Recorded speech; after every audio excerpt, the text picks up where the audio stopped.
As the headlines state, guys, today's case is going to turn your stomach. Elexis Sidney is a female predator of the highest level. Hi guys, welcome back and thank you for joining me. Also, today's case, a little bit challenging, and not just on the material, but on the fact that I have been everywhere, literally everywhere that you can possibly go. And can I find a picture of Elexis Sidney? It is driving me to distraction. If any of you come across a picture of Elexis Sidney, can you please direct me to where it is? Because it has literally driven me to distraction.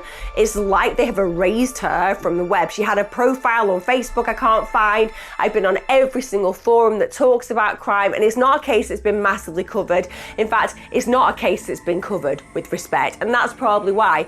But I don't want to shy away from talking about cases that are very unpalatable, that don't have a lot of extra information I can just throw into the video regarding pictures and video. I want to talk about cases. So you're going to have to bear with me today, because there are not going to be lots of videos and pieces of information photography wise that are going to aid this video. This is a video about the bare bones, the deep gripping horror of what actually plays out where female predators are concerned. And believe me, unlike in the UK, I'm going to say I am quite satisfied by the outcome of this case. In the UK, we're just giving such lenient sentences to child predators that it blows my mind, and it is shameful. Also, for those of you who are new to my channel, thanks for joining me. I create my content here on my YouTube main channel. I release my content twice weekly. If you are coming back or you like what you see, please give me a like. Also, get your notifications on and subscribe so that you'll never miss an episode. Also, a massive shout out to all of you who are supporting me on my YouTube membership and Patreon membership. Without you guys, I can't make this content here. So, you know, a big high five to every single one of you. The case that we're going to cover today of Elexis Sidney is one that turns your stomach for a whole host of reasons. Obviously, the material I'm going to be talking about is going to evidence that, because we all feel so disgusted with a world where these human predators are just crawling about. And for everyone in prison, let's be honest, there's probably 1,000 who are free, and it is a terrifying reality. And one of the things that I think stands out about female predator cases is we don't expect women to actually act in this way towards children. And that's not for 1 minute suggesting that we're all expecting men to be doing this in their private lives. Of course we don't.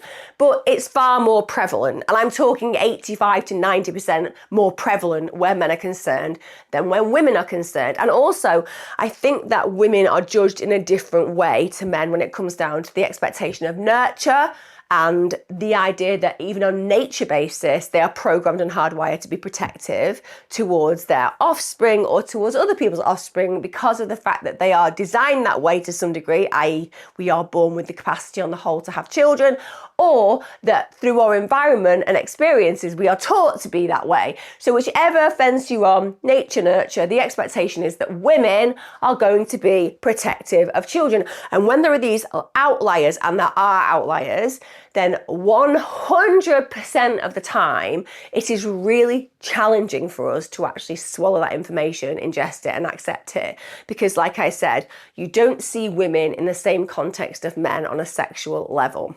So this case today is going to be one of those that challenges all of those biases and I guess those myths, because there are lots of female predators, and more we are seeing them come out of the woodwork. So let's go back to December 2018. This is when the Cyber Investigations Group of Homeland Security Investigation, known as the HSI, they are carrying out, as they constantly carry out, these undercover investigations, which is to look at child predators, to find out their networks, and of course to blow them up to smithereens and imprison them, and rightly so, for the rest of their natural lives, please. That would be very nice, thank you very much. Now, as part of their role, special agents investigate child exploitation, child pornography, so they have the very unpalatable and unenviable job of actually having to go through, and I mean reams and reams and reams and reams of the most hideous and horrific material, because the only way that they can bring these individuals to justice is to see the kind of information that they're ingesting and the kind of horror that they are essentially disseminating amongst one another. But that means that a mere human like you or I is sat literally trawling through this absolute disgusting material every single day of the week, and also at times playing roles with these perverts. My friend was head of the particular investigations that we do over here for the Met London, and when it came down to it, they would have to engage these absolute pervert predators, have conversations with them to try to figure out more about them and to get as much personal information as they possibly could, to go home at the end of the day after dealing with that kind of disgraceful connection must be so challenging for them to manage. And I think the trauma that these officers will go through on a reflective level, like CPTSD, because of their engagement with these perverts, is probably something that they have to live with for the rest of their natural lives. And they're doing it because they want to bring these kind of predators to justice. So these officers are going out of their way to create these ties and connections with these kind of predators to figure out exactly who they are so they can bring them to justice. Now, on December the 9th, 2018, a HSI Buffalo special agent is observing Kik Messenger. So that's a mobile messaging app. And obviously, I'm not here to say that Kik is just a home of loads of predators, but Kik is the home of loads of predators, because we've seen this in other cases. These are one of those platforms that it seems to be that lots of these individuals have realized is an easy platform to use to connect with other individuals who are monsters and to share particular images and videos where they're not getting the same due diligence that other platforms may apply.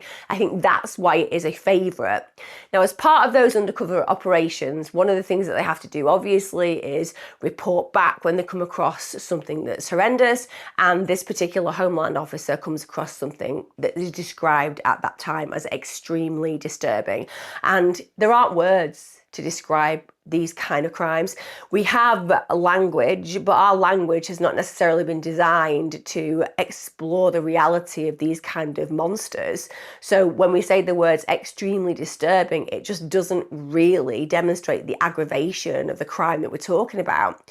Now, in a private group chat, there was this female Kik user, and she is basically posting explicit images and videos of herself and a child. So these are sexual in nature, and this is a woman doing it of her own volition. Also note, she's doing it online. So we're not talking about a woman who's being coerced in her own home by some kind of really predatory male who's making her so afraid for her life she's going ahead and doing these things. We're talking about somebody of her own volition, making images, disseminating images and videos of her and a child of her own free will. So that in itself tells you about the nature and psychology of this human being. So we're talking about a woman who's really enjoying posting these really inappropriate images and is getting a great deal of thrill and enjoyment out of having sexual contact with a child that can't consent. Now, initially, she posted a naked picture of herself in a bathroom, and that bathroom had a maroon countertop. Now, that's important. It's important because when these investigators go ahead and try to find out whether they can connect individuals with crimes, these kind of standout pieces of information like a maroon countertop, that isn't necessarily very common. That can really go a long way in ensuring they connect the dots. Now, she later posted a video where she's in a bath with a naked male child. And that child is estimated to have been between the ages of 2 and 3. Let that sink in. I don't know why when these kind of things happen, there isn't an instant kind of bolt of lightning that comes down from the heavens and just fries the perpetrator.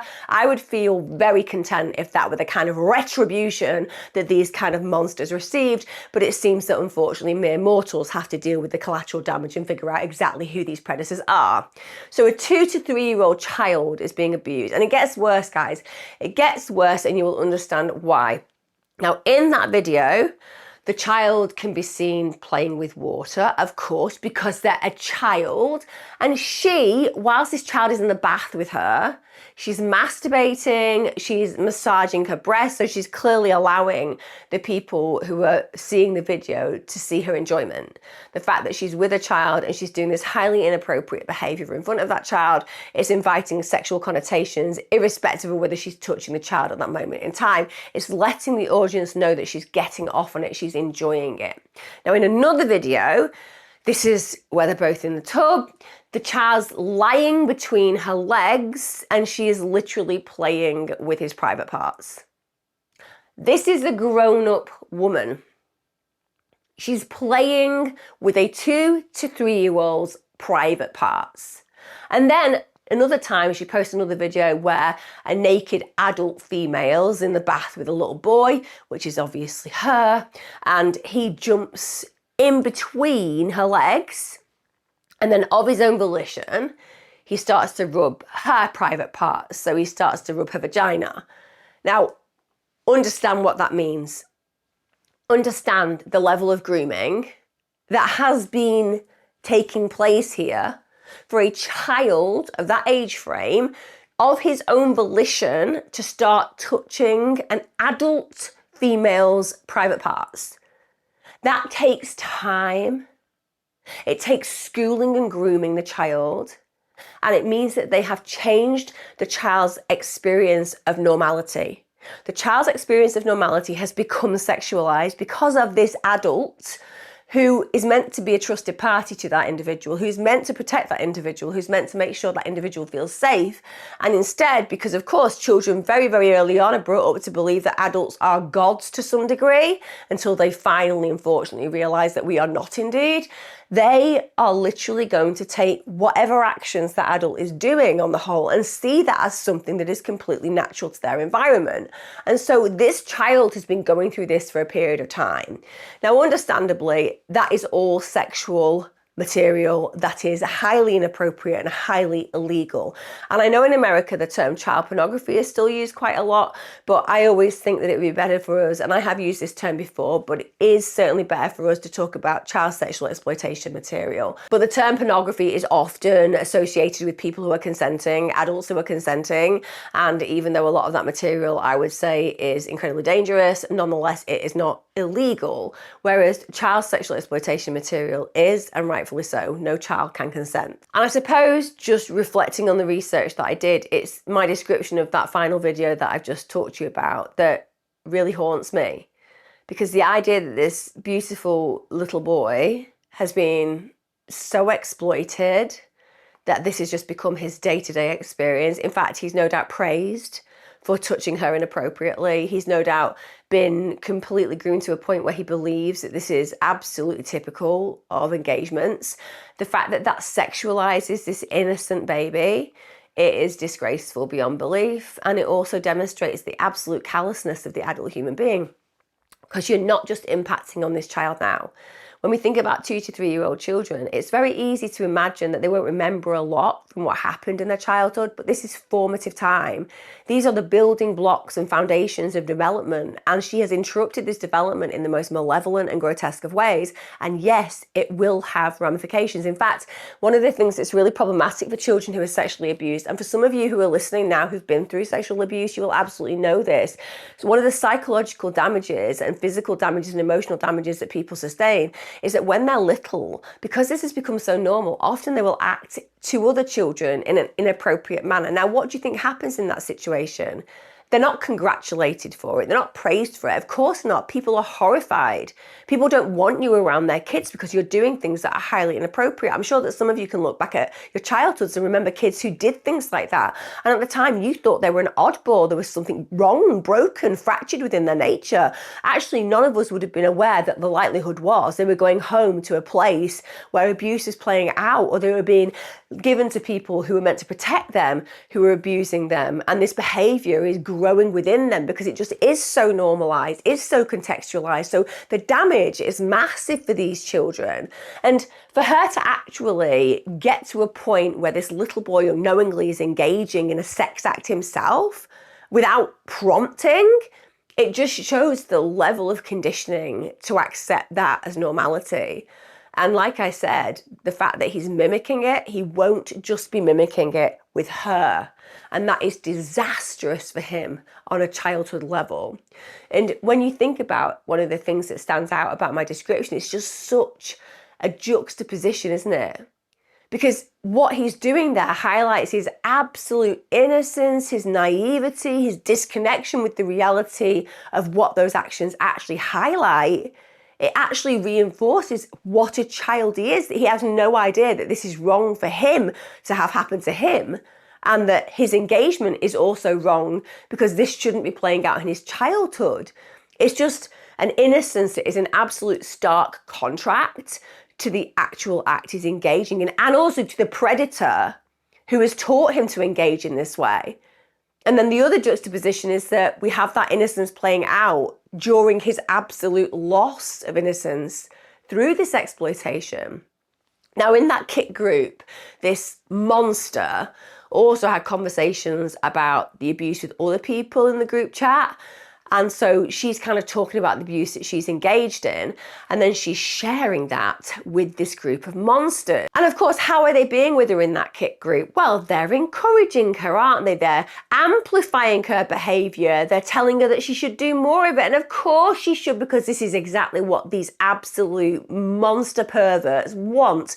They want to control other people abusing children and share all of those images and videos amongst themselves, because they are absolute deviants of the highest level. I've talked on this channel before that in the UK, and I believe in America as well, they're trying to move to calling paedophiles MAPS, minor attracted people or persons, right?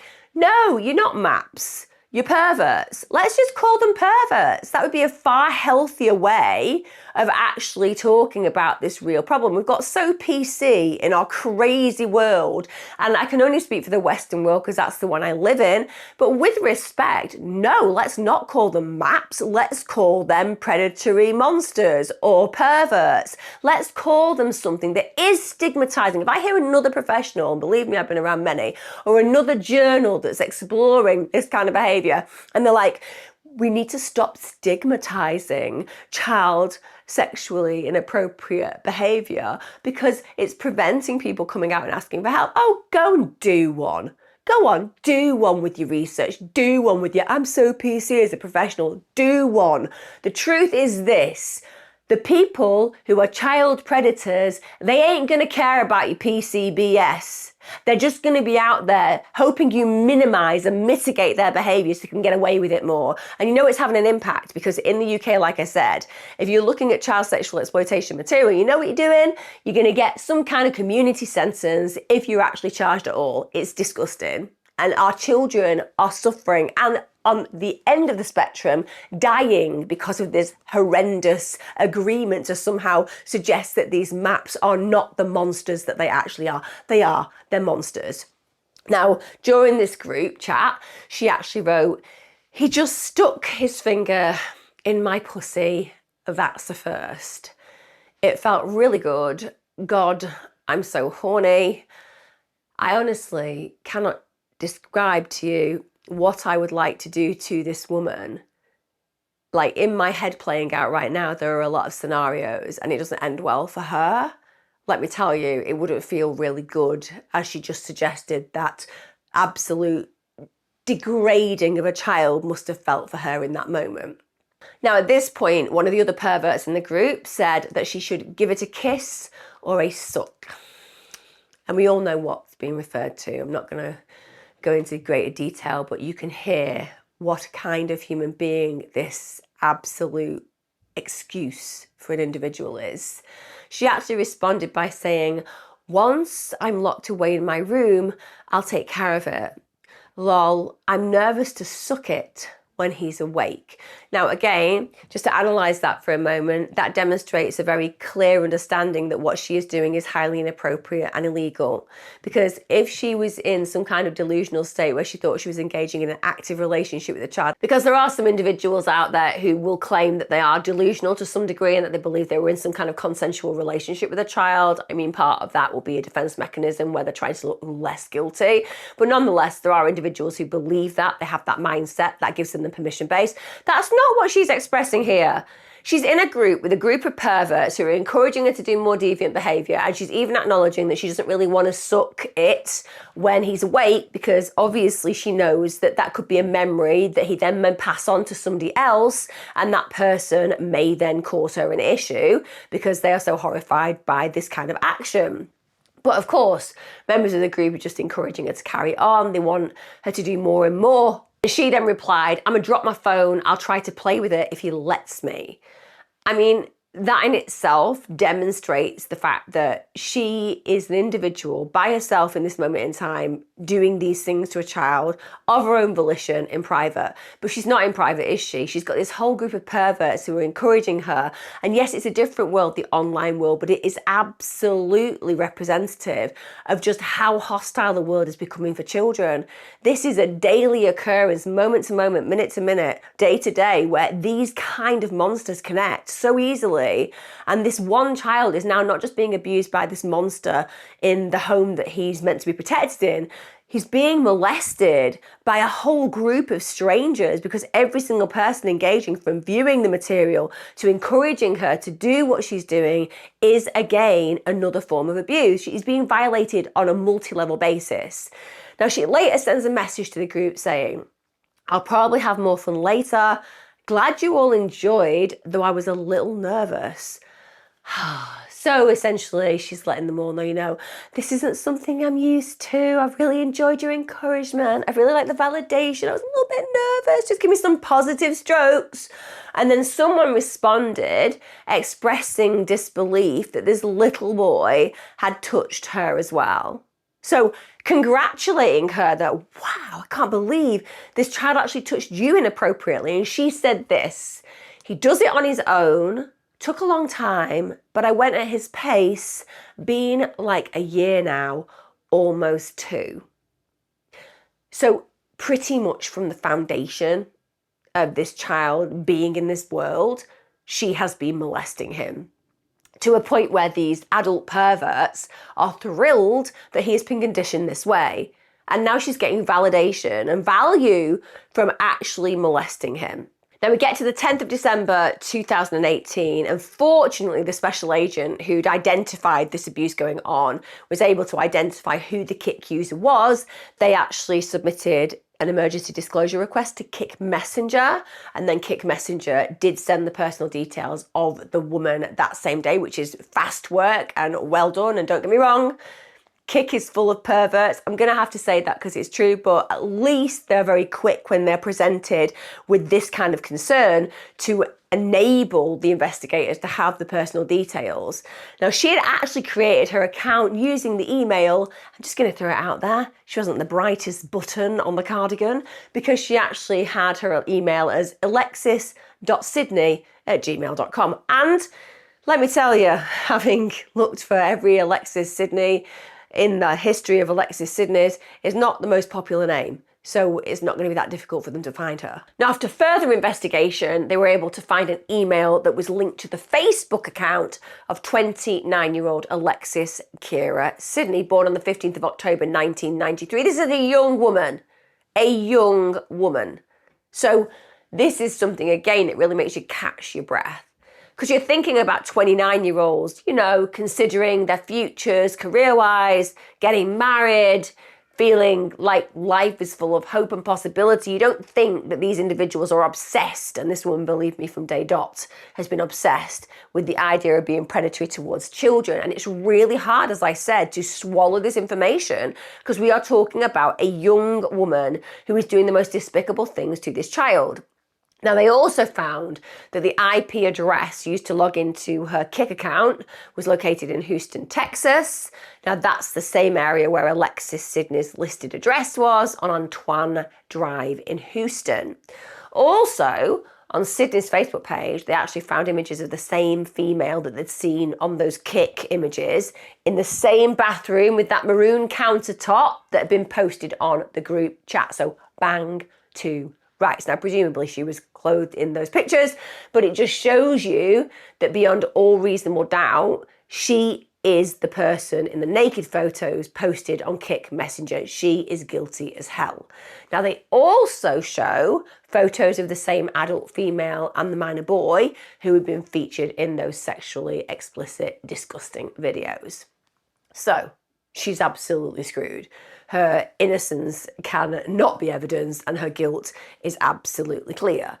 Now, HSI Special Agents Marissa Schwartz and Russell Hurst, they went round to Sidney's home that evening, and I always wonder how those officers must feel, because this is when I know I could never do their job. In fact, I think I've mentioned this on the channel before, but for those of you who listen to me regularly, you will be aware that I refuse to work with sex offenders. But for those of you who don't know, through my decades of working in the therapeutic arena, part of my clinical practice and advancing development was to put myself in situations that were maybe a little bit uncomfortable to develop me as a practitioner. And when it came down to working with sex offenders, I was offered that opportunity and it was a clear no. And I remember my clinical supervisor saying that he thought it would be good for me. And I said, it might be good for me, but it will not be good for them. I know my judgment level, I know my judgment call, and I am not the kind of person that could work effectively with a sex offender because I actually have such a feeling of distaste towards them. I would be deeply unhelpful to their therapeutic process. I'm not saying they don't deserve therapeutic process. I'm saying they deserve somebody who can manage the monsters that I believe they are. So going round as a police officer and having to actually deal face to face with one of these individuals, that's got to be challenging on every single level. And of course, one of these special agents is a woman, and I imagine it's probably even more challenging for her than the guy. Now, the perpetrator, the monster, the pervert, answers the door. And at this point, she is cooperative and she's willing to speak to Schwartz and Hurst. And the young boy, who is the actual victim featured in the images and videos, unsurprisingly, he's also at the address. She's then read her Miranda rights, but she waives them. And then when she's questioned by the special agents in relation to the sexually exploitative material that they found, she basically just breaks down in tears. She admits that she had filmed the videos with the young boy and that the Kik account belonged to her. Now, on one level, we can say, oh, is that because she feels culpable, accountable, responsible? Has she been sitting inside the home thinking it's only a matter of time? No, I don't believe any of that whatsoever. What we know about child predators, now I know there's a spectrum, so I know that we do have some highly criminalised child abusers right over here on the spectrum, okay? Murderous ones, ones who deal with the sex trafficking of children, ones that encourage the most deplorable realities in children's lives. I get that. They are the criminalised ones who live in that criminal world, full stop. But the average child molesting perpetrator, they're right up here. So they're not involved with that deep, dark web crime. They're more an offender who hasn't necessarily been in very much trouble with the police, full stop. So the shock, ultimately, when somebody comes and confronts you with your guilt is often enough to destabilise that structure of defiance or denial, and often people will come through with the truth. So it's less about them being accepting of the behaviours and recognising that they're deplorable, and more about them not knowing what the hell to do in that very challenging situation when you've got two officers of the law basically saying we've got you banged to rights, dead to rights. And so this is why she will have reacted in that way. And how unsurprising that she cries when she actually admits what she's done. That's not because she's accountable. That's not because she feels responsible. That's because she's been caught and she feels sorry for herself. And that's another deplorable reality of these molesters. They are so victim-based in their mentality. Now, of course, we do have to look at the backgrounds of female perpetrators of a sexual nature. And with respect, the vast majority, I mean the vast majority, have been sexually molested themselves growing up. So they might have a warped understanding of relationships. They are victims themselves, but the vast majority of people who are abused would never lay a hand on anybody, so it just doesn't give any weight or emphasis to their actions as far as I'm concerned. It makes them as culpable as the next person. Your past should not create your future. You make choices when you're an adult, and she's making choices to destroy this child's childhood. Now, after a search of Sidney's house, they obviously examined her devices, and investigators found around 100 images and 120 videos featuring child sexual exploitation. The violation of that child is just too harrowing to even compute. And heartbreakingly, some of those images revealed that the 2 to 3 year old little boy, well, he wasn't her only victim. Of course he wasn't, because these predators are prolific in their desires. So it turns out she'd also been abusing another child, a 3-year-old relative of hers. Now just put yourself in the position of that relative's parents. Put yourself in the position of that mother and father who have been happily handing over their child to you, probably having a break or getting you to do some childcare so it's easy for their work. And all of a sudden you realise that all of that trust that you had in them should never have been, because they have literally been violating and destabilising the childhood of your baby. So this 3-year-old relative has been abused by her as well, and that material had been kept on an online storage account. So she likes looking back through them. You know, this is not somebody who's in a one-off episode, not that that would excuse her in any way, shape or form, but it's not like she's done something under duress. This is a woman who has consistently been making material, looking for new victims and acting on that opportunity. Also, she'd been found to be a member of the Kit group chat since the previous month, so November 2018. So not only had she been sending videos of the child sexual exploitation material to these monsters, the stuff that she'd personally created, she'd also been happily receiving it from others as well. Of course she had. The fact that she's trying to get more victims demonstrates the kind of predator she is. So can you imagine the allure of not having to do that work and just receiving all this highly inappropriate footage from these other deviants in the group? So these facts themselves provide absolute clear evidence of a pattern of sick behaviour. This isn't a one-time act that's out of character, not that anybody should really act out of character to such a degree, but we can always have some mitigation in these cases, and there's just none here. There's an aggravating pattern, which is that she has gone after this material, she's made it, and she's actually invited others to send it to her. Now, on May the 24th, 2022, she pled guilty to the following charges. So the sexual exploitation of a child, distributing child pornography, and possession of child pornography. Again, I'm not on board with using the words pornography, but I'm just talking about the charges themselves, and they were indeed the charges.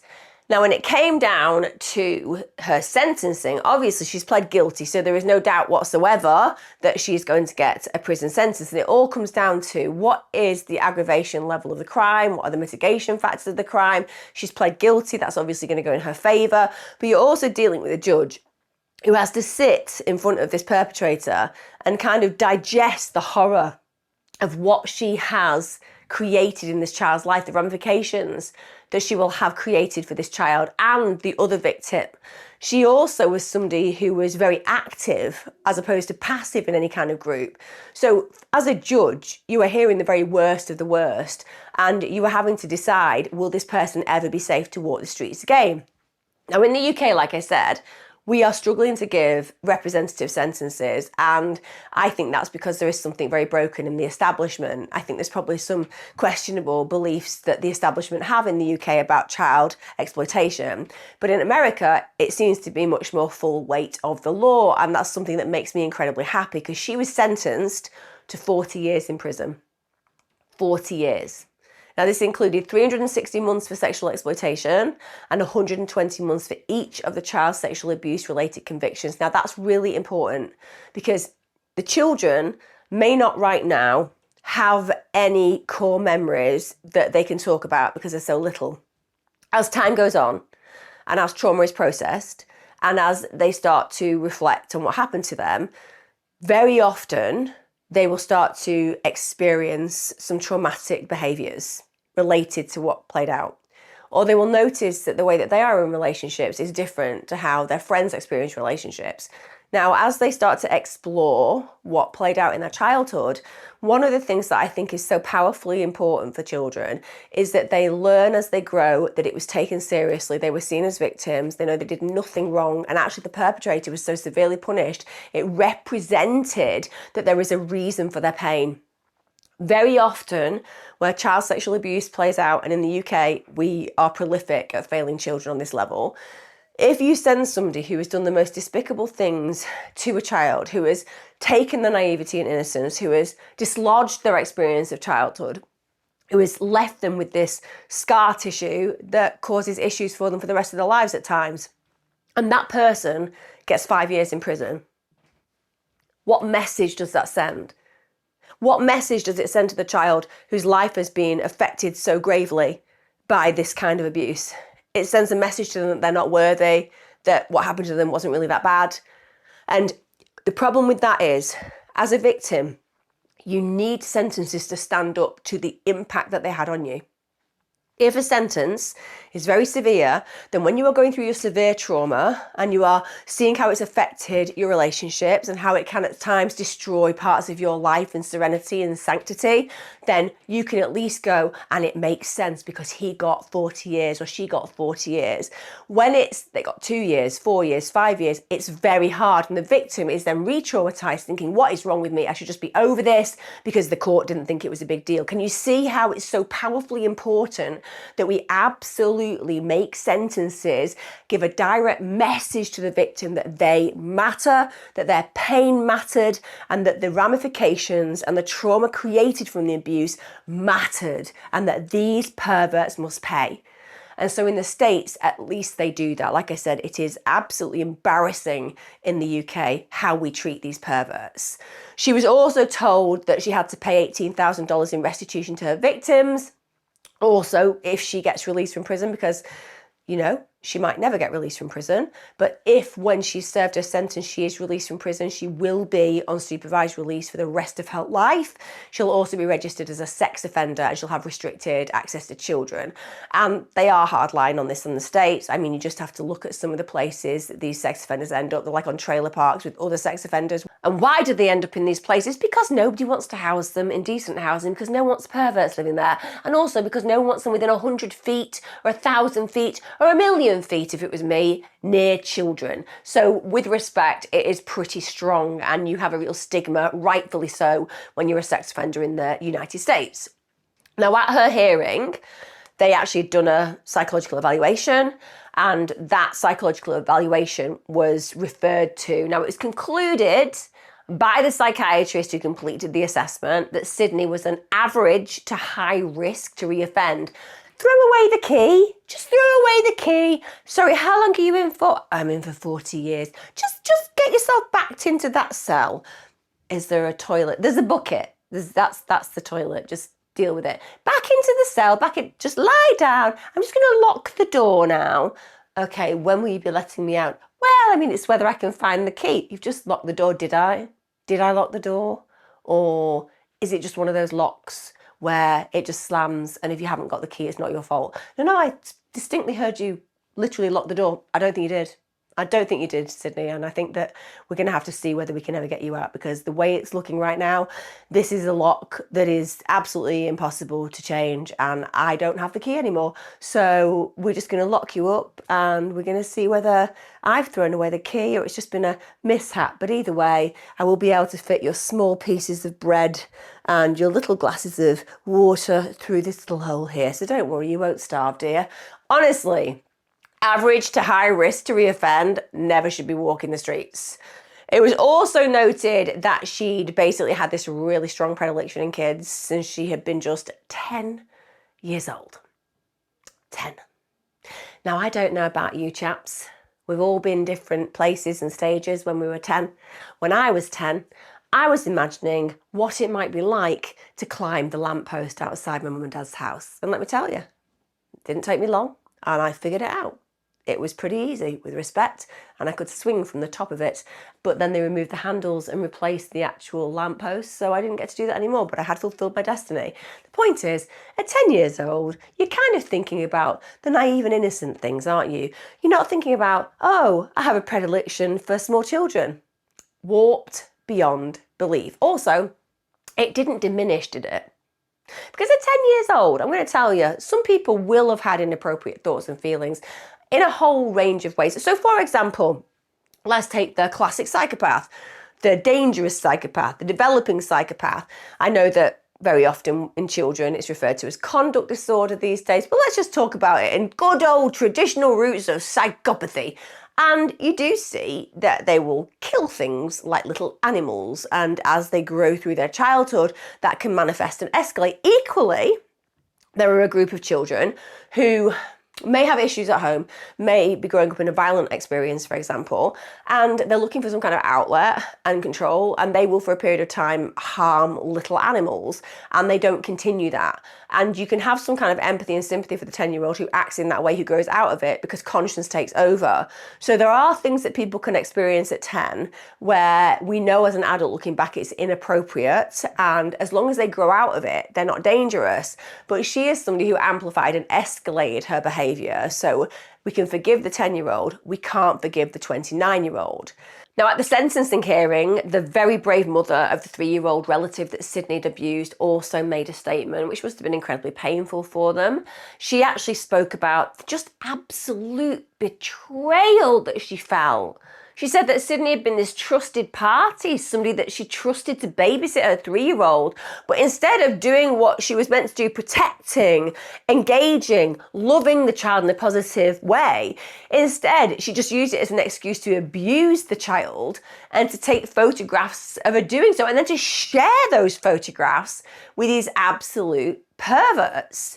Now, Robert Kurtz, the HSI Houston acting special agent in charge, he commented and said this: the callous and brazen manner in which this individual sexually exploited a minor relative who was only a toddler and then published the child's sexual abuse materials to a social media site is unconscionable.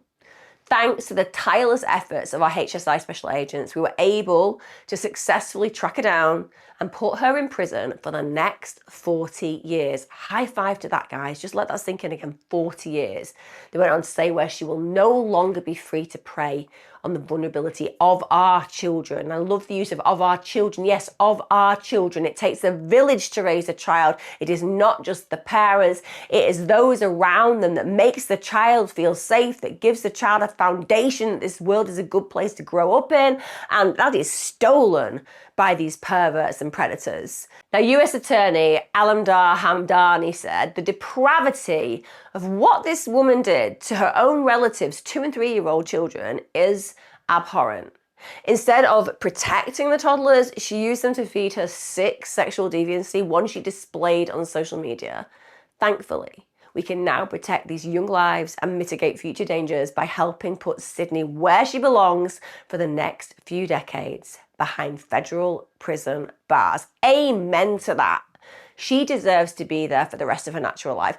I know that people come to my channel because I've also got psychological experience, many decades in therapeutic intervention and working primarily with individuals who were sexually violated, whether they were offenders who've been sexually violated or they were victims on the outside who've been sexually violated. The point is, I've worked in that space and sphere. I just would never let these predators walk our streets. Honestly, if you could create an island for perverts, I would just happily send them all there. And I know there's a spectrum, I get it. And the ones who do not abuse because they call themselves virtuous paedophiles and they don't intend to cause any harm and they actively work against those kind of inclinations, of course, they don't deserve to be anywhere but in a free society because they have conscience and empathy, compassion, and an understanding of what's illegal. Anybody, though, anybody who breaches the law by viewing material that is highly inappropriate, by disseminating and creating material that is highly inappropriate, by having contact crimes with children, doesn't matter whether that child is 15 or 1, all kids, anybody who goes near them, they should just be towed away and sent to an island and never allowed to be free in our community again because they are so dangerous. Now, in May 2024, you won't be surprised that this person who feels so guilty and has accepted responsibility appealed to sentence. Of course she did, because these kind of individuals don't really think they did anything wrong. You know, sexually abusing and molesting relatives' children, your own child, hey, no big deal, you know, didn't mean any harm, so shouldn't have to spend the rest of my life in prison. So she goes ahead, appeals a sentence, and this is from the court documents. It says, she asserts her sentence is procedurally and substantively unreasonable. Just let that sink in. I'm just saying that my sentence is a bit unreasonable. You literally stole a childhood from a child that can never get it back. I'm just saying it's unreasonable. Honestly, how can these people even conceive that this is unreasonable? And also said it violates due process because the district court selected her sentence based on erroneous assumptions and incorrect information. Erroneous assumptions. How erroneous is the actual videos and the pictures? How erroneous is her actually having chats online saying how she's really enjoying the abuse and how she's trained one of her children to sexually molest her, thinking it's completely normal and contextualized in the parent-child role? Literally, how is that erroneous? But yes, based on erroneous assumptions and incorrect information. So they went on to describe what the erroneous assumptions and incorrect information was. So she claimed the erroneous assumptions and incorrect information include the courts interpreting the psychological evaluation she provided in support of her contentions regarding sentencing, assuming a high likelihood of recidivism based on a belief that sexual interest in children is a sexual orientation. So basically they're saying that the report that was meant to kind of help her out obviously didn't. And that report kind of validates, listen, she has a predilection. So it's like somebody who likes guys, that's your predilection. Somebody like girls, that's your predilection. And you have a predilection if you are a pedophilic monster and you like children. So that's what the report was saying. This person had an actual orientation towards children, which means that she's always going to be attracted to children. And the complaint was that they discounted Sidney's history as a victim of childhood sexual abuse. Now, as I said earlier on, vast swathes of individuals who are female predators have been sexually molested. I don't see how that in any way excuses repeating that behaviour, because the vast majority of individuals who go through that as victims are traumatised.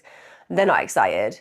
If you're excited because of what happened to you when you were a child, it's probably because you have a predilection for children, because there is going to be a minority statistically who actually are born with a predisposition to harm kids. And I believe that Sidney is one of those. Now, she also contested a special condition of her supervised release. She said she asserts the evaluation showed instead she was at moderate to high risk of engaging in future criminal conduct and did not find whether she likely would commit further sex crimes. Well, I mean, I think that it was very clear. It suggested that there was a likelihood she would, but they're just doing some kind of wordplay here, and that there's not absolute evidence that she would commit further sex crimes. And I'm just going to throw it out there for the individuals trying to do the mental gymnastics to actually create this appeal and get it successful. The people who do these reports, the psychiatrists and the psychologists, just going to give you a bit of information. The difference between those individuals and psychics is that they don't profess to be able to read the future. Maybe throw a psychic in next time. Just have them have a little bit of a word and see whether they can project into the future so you get your evaluation that can be seen 40 years down the line. It's ludicrous. The reality is, of course, you can only assume how you feel after doing a psychiatric or psychological interview about the individual perpetrator. And in this case, they believe there was a moderate to high risk of engaging in that future criminal conduct.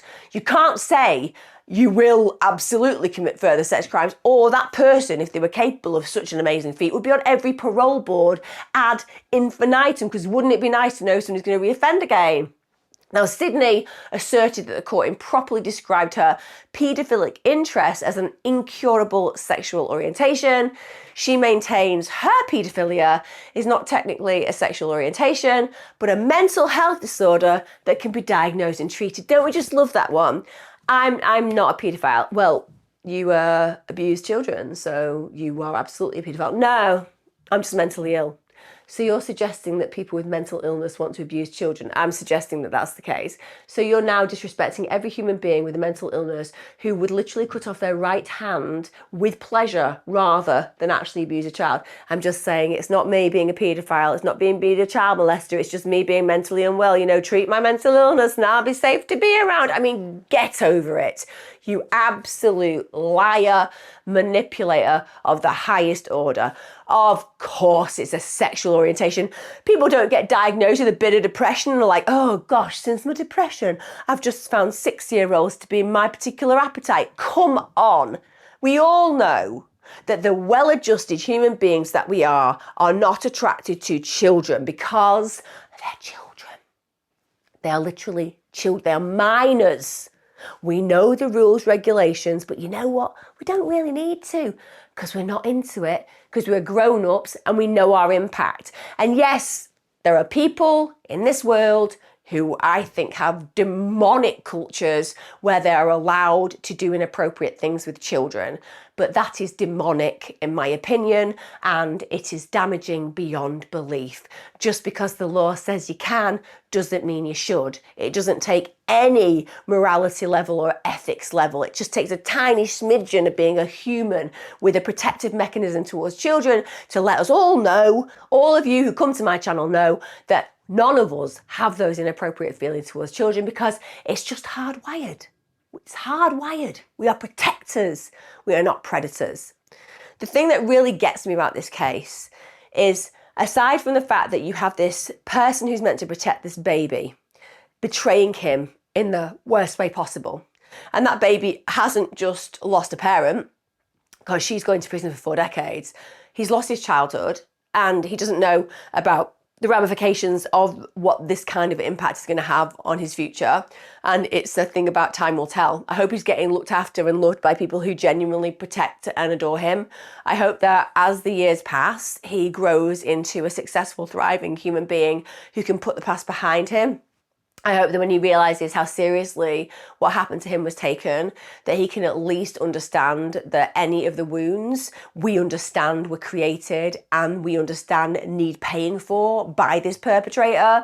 And I hope that he goes on to live the most successful life, as I do for the poor family member's child who was trusted to this monster, because the fact that they took full advantage of that family member's little girl, that is just diabolical beyond belief. And I think that putting together the jigsaw of your family that's been decimated by this kind of crime is something that the whole family are going to find challenging. And again, I wish them peace and hope and future, and I wish them respite from the trauma at some point.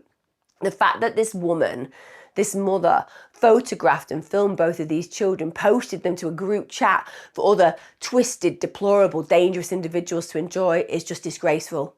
Bear in mind, she wasn't just doing these sickening things for her own pleasure. She was feeding into that wider and sinister online network of exploitation. And of course, we won't ever know her true motive as to why she did this. Was it that she wanted to offer other people sexually stimulating child sexual exploitation material? Or was she desperate for validation and she didn't care who her victims were? Was she seeking some kind of reassurance that her perversion was okay, accepted by others, albeit a small group of people who clearly have severe problems because they're monsters? But there are all those things that could collide. They could all be the same issue. All of that validation, impressing others, getting a permission base, they could all be reasons that coincide, or it could just be one specific reason.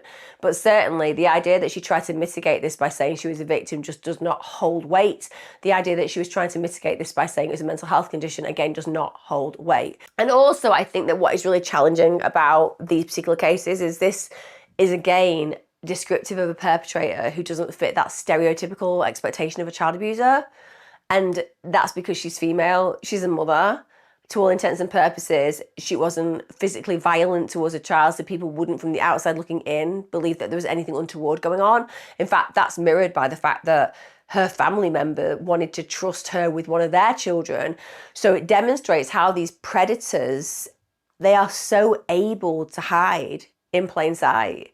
And cases like this is just a massive reminder that we have to be so aware and so proactive of protection when it comes down to our children, because that's the only way we can truly prevent abuse, is to be so hyper aware of what's happening to our children that if anybody should so much as touch a hair on their head inappropriately, that we are aware of it.